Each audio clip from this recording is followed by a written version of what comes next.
मानवता का कल्याण हो पाएगा जब आप इन चरित्रों से आज सीख लेकर यहाँ से जाएंगे।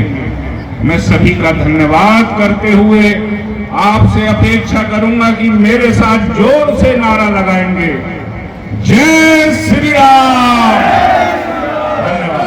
तो दोस्तों, आपने देखा किस तरह से रावण दहन किया गया। रावण, कुंभकर्ण, मेघनाथ तीनों के पुतले दहन कर दिए गए। पब्लिक में भारी उत्साह देखने को मिला और आज रावण दहन कार्यक्रम के बाद दशहरा की जो पर्व है वो हर्षोल्लास के साथ मनाया गया। विधायक जी, आज का कार्यक्रम काफी उत्साहपूर्ण रहा, पुतले भी दहन कराए गए, क्या कहेंगे आज के उल्लास को लेकर? देखिए, विजयदशमी का तो त्योहार ही असत्य पर सत्य की विजय का है और भगवान श्री राम ने जिस तरीके से पृथ्वी से राक्षसों का विनाश किया और समाज के लिए उच्च आदर्श छोड़े, वह हम सभी के लिए अनुकरणीय है। रावण एक प्रकांड पंडित होते हुए भी अपने अहंकार की वजह से काल के गाल में जाते हैं। बाद में रामचंद्र जी उनसे राजनीति का पाठ पढ़वाते हैं लक्ष्मण को। तो बहुत सारी भगवान के जो समाज के लिए लाभकारी चीजें हैं वो इस रामलीला के मंचन से हमें 21 तारीख से आज तक देखने को मिली और निश्चित तौर से श्रद्धा और भक्ति का जो अपार सैलाब हमने इस पब्लिक इंटर कॉलेज ग्राउंड में देखा, उससे हमें ऐसा लगता है कि अगली बार की रामलीला इससे और ज्यादा भव्य होगी और प्रयास किया जाएगा कि लोगों को और अच्छा मंचन देखने को मिले। जिस रामलीला मंडली ने आज यहाँ पर जेवर में रामलीला की है, उसके जो हेड हैं वो मेरे साथ हैं, मुरादाबाद से हैं। भैया जी, कैसा रहा एक्सपीरियंस रबुपुरा में और कैसा आपका जो क्या कहेंगे इस कार्यक्रम को लेकर? पहले तो सभी दर्शकों को मेरी तरफ से जय श्री राम।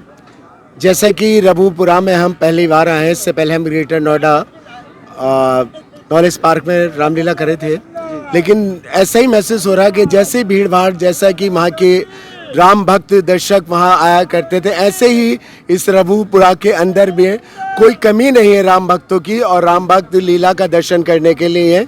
जब से यहाँ पर रामलीला शुरू हुई, जब से लगातार चले आ रहे हैं, 2-1 दिन बारिश के कारण तो ज़रूर थोड़ी परेशानी हुई थी, लेकिन जब से मंचन यहाँ स्टार्ट हुआ है, रबुपुरा के जो दर्शक हैं वो राम भक्त हैं और रामलीला को बड़े श्रद्धा के साथ यहाँ पर देख रहे हैं। ये बहन जी जो बैठी हुई हैं, मैंने इनकी आवाज़ सुनी, जितना अच्छा इनकी प्रतिभा का कौशल हमने देखा उतनी प्यारी इनकी आवाज़ है। क्या कहेंगी पूरे कार्यक्रम को लेकर? जी, बहुत ही अच्छा रहा और यहाँ पे आके हमें बहुत ही अपनापन महसूस हुआ और अच्छा लगा इन सबसे मिलके। श्री राम के प्रति इस रबुपुरा निवासियों का जो प्रेम है वह एक अलग ही नेम रखता है और हाँ, मैं ये चाहता हूँ कि जिन्होंने ये रामलीला देखी है और जो बच्चे आगे भी देखेंगे, उनके हृदय में राम नाम सार्थक हो जाए, जिससे उनके जीवन में चहुमुखी विकास हो। जय श्री राम। कमेटी वाले ना ले रहे हैं, कमेटी वाले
जय श्री राम। जय श्री राम। मेरी इस मातृभूमि पर उपस्थित सभी सम्मानित बुजुर्गों के चरणों में मेरा सादर नमन। भैया जी थोड़ा सा कैमरा, मातृशक्ति, भैया जी नौजवान साथियों फोटो कर लो ना सर। और रामलीला कमेटी जिन्होंने इतने भव्य कार्यक्रम का आयोजन फोटो से कट जाती है।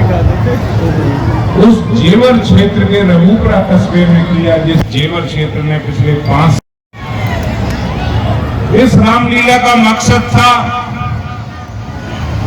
कि जिस तरीके से आज जेवर पूरी दुनिया में जाना जाता है, उसी तरीके से यहाँ की रामलीला भी पूरी दुनिया जाने।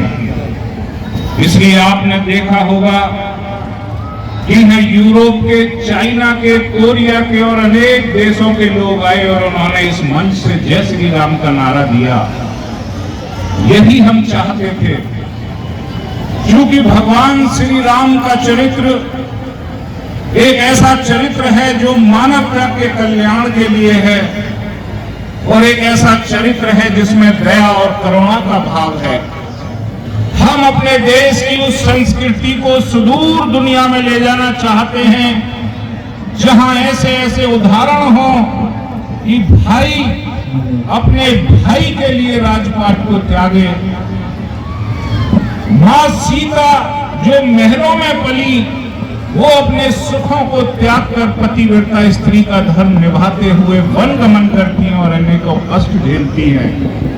यह वह सनातन संस्कृति है जहां पूरी दुनिया को शांति का संदेश दिया जाता है, और उस संस्कृति की पुनर्स्थापना का कार्य आपके इस कस्बा रघुपुरा से हो, तो यह हम सभी के लिए सौभाग्य की बात है। मैं मुरादाबाद से आए हुए कलाकारों का बहुत धन्यवाद करता हूं, जिन्होंने इस लीला मंचन से रामचरितमानस के उन चरित्रों को आपके समक्ष उकेरा, जिनसे हमारा समूह समाज मजबूत होता है, जिनसे हमारा परिवार मजबूत होता है। एक देवर के अपने भावी के प्रति क्या कर्तव्य हैं, यह हमें रामचरितमानस में मिलेगा। और देखिए, हिंदुस्तान की उस संस्कृति की पराकाष्ठा, जब सबरी झूठे बेर भगवान श्री राम को खिलाती है और फिर ये भी कहती है कि हे भगवान, आपने मेरे चरण स्पर्श किए, आपको स्नान करना पड़ेगा। यह इस संस्कृति की उत्कृष्टता है कि जहां सभी को समान नजरों से देखा जाता है। यही तो हम प्रचारित करना चाहते हैं। इसे लोग समझने का प्रयास करें। यह भगवान श्री राम की कथा भगवान शिव शंकर ने माता पार्वती को सुनाई थी। माता पार्वती को नींद आ गई। उस वक्त पेड़ पर बैठा हुआ एक कौवा बड़े मनोयोग से इस कथा को सुन रहा था, जो कालांतर में जाकर काकभूषण जी के नाम से विख्यात हुए, और जिन्होंने भगवान श्री राम की कथा को हिंदुस्तान की, आर्यावर्त की कथा बना दिया। हर घर में भगवान श्री राम के चरित्र का गुणगान होने लगा। और एक समय ऐसा आया मध्यकाल में, जब विदेशी आक्रांताओं ने इस मुल्क की सरजमी को अपने कब्जे में लिया और यहाँ की संस्कृति को नष्ट करने का काम कर दिया। उस समय गोस्वामी तुलसीदास के रूप में ध्रुवतारे के समान एक दैदीप्यमान व्यक्तित्व का उदय होता है, और उन्होंने रामचरितमानस की रचना कर फिर से इस कथा को हिंदुस्तान के जनमानस की कथा बना दिया। तो आज वही रामचरितमानस की कथा आप लोग सुन रहे हैं, जहां अपने अहंकार में रावण जैसे ज्ञानी का भी वध होता है। रावण कोई छोटा मोटा व्यक्तित्व नहीं था, महाप्रकांड बाबा त्रिकालदर्शी के भक्त। रावण को जब अहंकार हो जाता तो उस अहंकार को भी भगवान श्री राम चूर करते हैं। आज ऐसी भव्य कथा का मंचन इस रघुपुरा कस्बे में पहली बार हो रहा है। निश्चित तौर से यह मेरे लिए सौभाग्य का विषय है। जिन लोगों ने भी इसमें सहयोग किया है, मैं हृदय की गहराइयों से उनका धन्यवाद करना चाहता हूं।